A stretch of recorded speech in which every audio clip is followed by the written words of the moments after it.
This is Pritesh Mehta from Yes Securities. Welcome to Technicals Monday.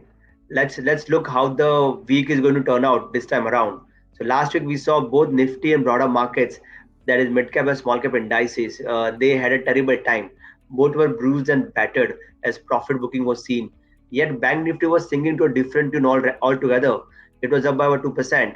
When we look at the ratio of Bank Nifty versus Nifty, it is coming out from a long period of hibernation, and we expect this outperformance from banks to continue going forward. If you look at the ratio chart, I think there is more strength on the upside. Even if you look at the related the standalone charts, we can see the bank index attempting 41,600 mark. Globally, risk appetite appears to be increasing. Whether we look at the copper to gold ratio, whether we look at the USP versus the bond market, it is outperforming. Whether we look at the energy index, it is going strong. But also, if we look at the MSCI developing index, developed market index, it is attempting to surpass the peak which was seen in the month of September. It shows people are willing to get into high risk assets. So against such backdrop, we don't expect a big downside, big fall coming in our markets.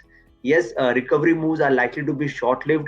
We might see Nifty struggling against the hurdle of 18,350.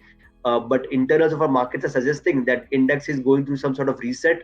So IT is likely to go through a period of sideways correction, and banks will continue to be the center of attraction. So that's it. Thank you.